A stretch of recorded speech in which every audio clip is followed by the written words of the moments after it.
We're excited to be back now with none other than Matt Taibbi. You should check out taibbi.substack.com, TK News over there. Matt, welcome back to Counterpoints. Thanks for having me on. Of course, we're really excited. We talked earlier in the show about sort of the first dump of the two-part jump yesterday. There was so much information. We want to talk to you about the belly button, and maybe we have a picture of the lovely illustration of the belly button. Twitter and the FBI belly button. Now, Matt, you had a thread on this on Twitter. You had a post on it up on TK, which was excellent. Can you start just by telling us, while people are looking at the lovely graphic, what the hell the FBI belly button is?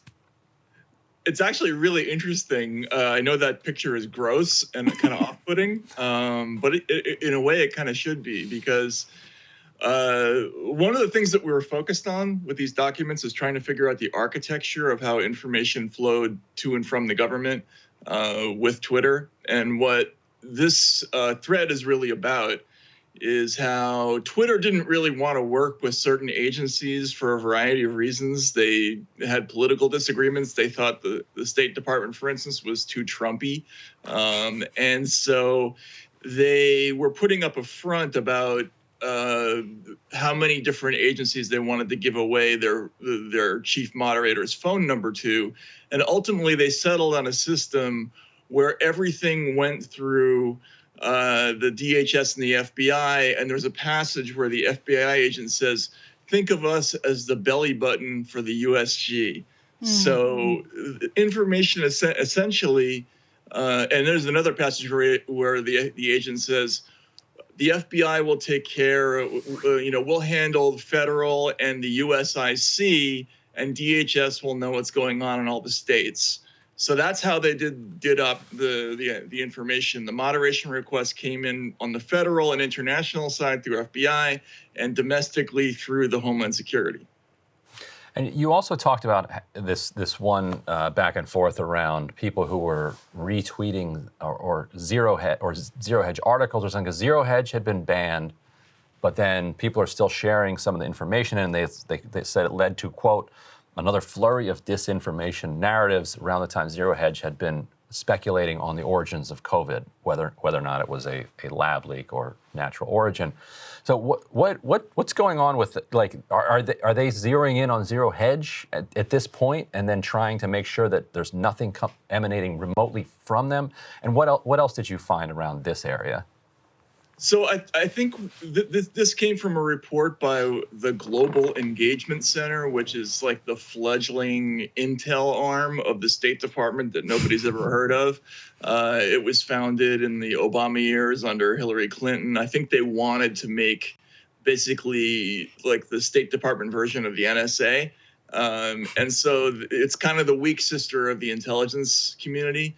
And they issued a report in February of 2020 that basically identified a whole bunch of actors as potential cyber threats. And one of their criteria was sort of arguing that COVID might have come from a lab, or retweeting news about Zero Hedge being banned from Twitter. And what this really offers you a window into is how government agencies decide that this or that account is suspicious. Like, they have all these crazy criteria. Everybody thinks it's super sophisticated.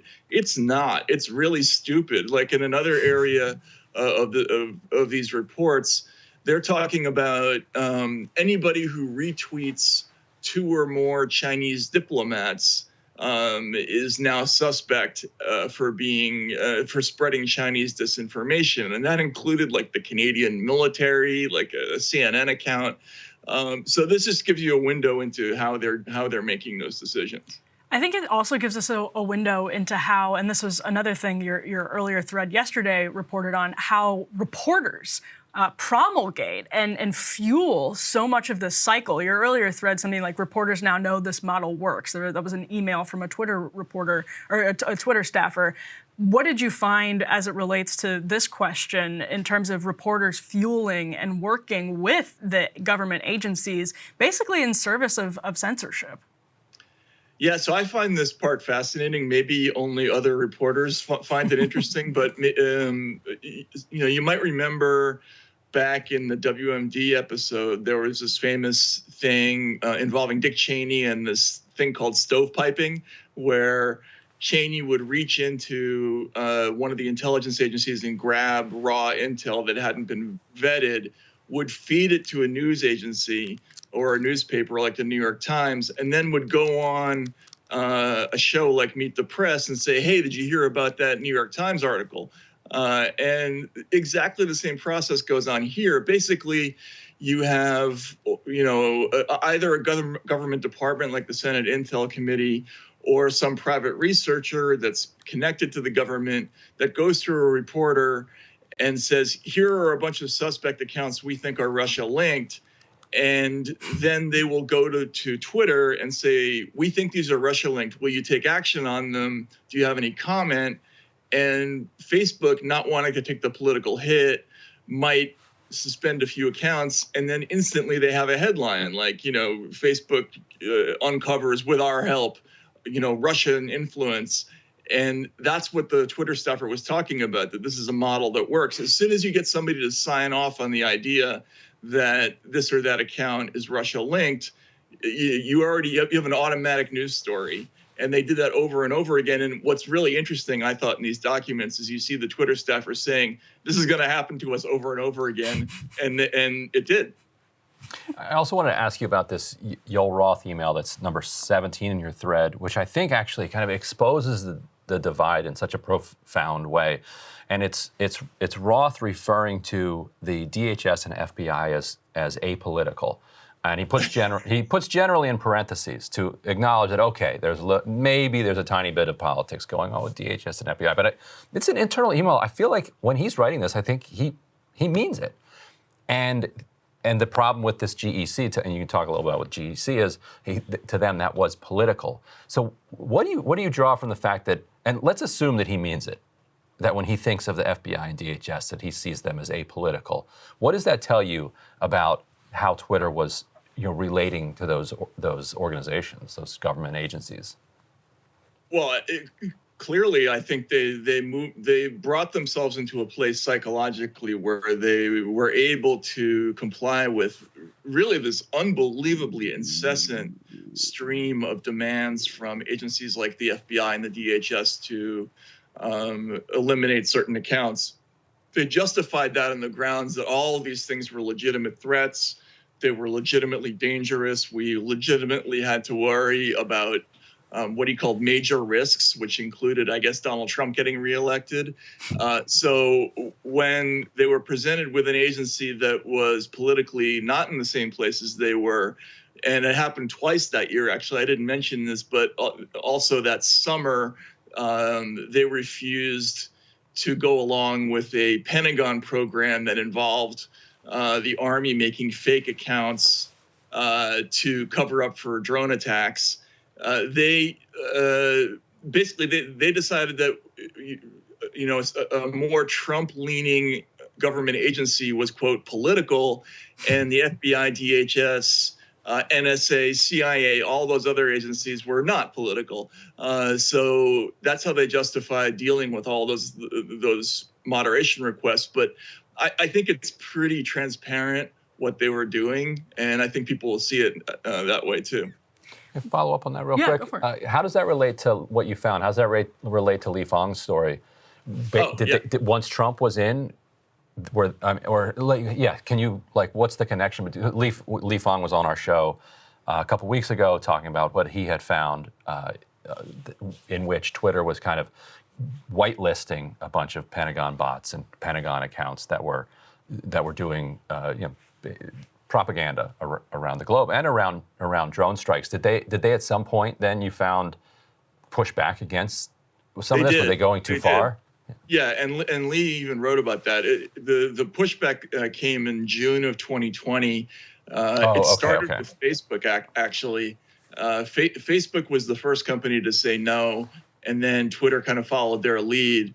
But essentially, the Pentagon, and we can put Pentagon in parentheses because this really, we're talking about the NSA in some cases, they had been creating local foreign language accounts so that if, for instance, you did a drone strike in a foreign country where they speak Arabic, and there were lots of local news reports saying, oh, they blew up a hospital and all these kids died, suddenly you would see a flurry of fake accounts that would say, oh, no, actually, it wasn't that bad. There were no serious casualties. And guess who that was? That was us doing that, right? So those were what we call information operations. And they've been going along with that for years. But the Pentagon had not had a good relationship with Twitter dating back to 2017. I was told this explicitly by somebody in the defense community that they had been basically ghosted by Twitter dating back to like the middle of 2017. Finally, in 2020, the companies banded together and decided not to do this anymore. And that story didn't come out until 2022. You might remember it from earlier last fall when it came out in the Washington Post that they had uncovered a U.S. information operation. It was actually a Pentagon operation. It's really interesting. One thing from all of the reporting that's happened during the Twitter files to see how much business is conducted over email and Slack. I mean, one thing that's always plagued journalists, forever, basically, is that nobody puts things in writing. You know, this is all phone calls, or in writing they say we need to move this to a phone call. But so much of this was happening in writing and was etched in so-called like digital stone, maybe. But Matt, have you seen any effort? I'm sure there are a couple emails where it's like, let's chat over the phone, or I think I've actually even seen any of that. But have you seen any effort as you're going through these tens of thousands of emails to move conversations to phone? Not that I'm in favor of less transparency, but did they really just think that this was kind of in a vault and was not a liability for them to be talking like this? They clearly thought that. They were extremely cavalier in what they were doing. There are moments where they say maybe this is more of a phone conversation. They also, and this is one of the things that came out in the second thread yesterday, the quote unquote industry call, which is involved Twitter, Facebook, some other and a whole bunch of other companies, and then the DHS, FBI, Director of National Intelligence, and then there were a bunch of other agencies that were sort of auditing. They were in listen mode only. All that was going on in Signal, which is an interesting question because some lawyers have raised to me the issue of, can you really send things in encrypted fashion, or can you send documents that are timed to disappear, which is what happens through the FBI's teleporter program. If you're a government agency, you're supposed to be recording everything. Right. Mm-hmm. So that's interesting. Like they had, I would say on the whole, really terrible OPSEC on all this stuff. But in some cases, they're using methods that I'm not sure were illegal if they're government agency endeavors. So that it's interesting on both fronts. Yeah, that happened here in D.C. Government officials were communicating over Signal, and they had to stop that because it's not appropriate. Yeah. And so well, that raises a lot of questions. I'm sorry to interrupt, but you had thousands and thousands of moderation requests coming in via Signal and Teleporter, and I'm not sure how much of that is ever going to be retrieved, and is that okay? I'm not sure. Yeah, and so you and the other reporters working on the Twitter files have been accused of quote unquote cherry picking. And I saw that you responded to that in one of your recent newsletters. Can you elaborate on your kind of response to that particular line of attack? First of all, I don't even know what that means. Like, as opposed to what? The absolutely perfect, even representative sample of humanity that you see on other news channels. What are they talking about? And if you see an email in a sea of emails where it says, hey, we're the FBI, all the reports that come in from the U.S. intelligence community and from us will go through our channels, and the Homeland Security is going to handle all the states. You're not going to pick that cherry?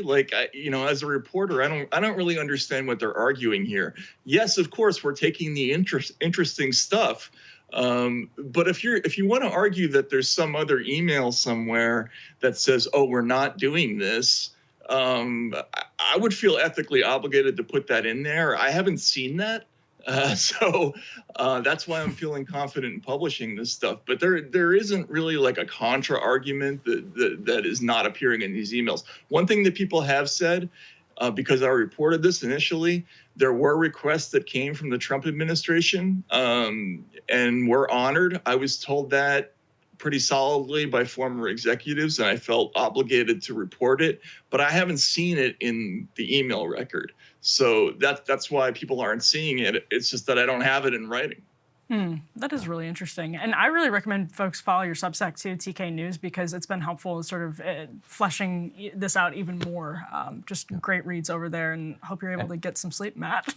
Thank you both. Hey guys, ready or not, 2024 is fully upon us now, and Sagar and I have been brainstorming ways that we can really up our game for this critical election. Yeah, we rely on our premium subs to expand our coverage, to add staff, to upgrade the studio. We just want to give you the best independent coverage of this election, which is possible. So if you can help us out, become a premium subscriber today, breakingpoints.com, or the link is down here in the description video. It really means the world to us, and if you like what we're all about, this is the best possible way to keep us 100% independent, working only for you.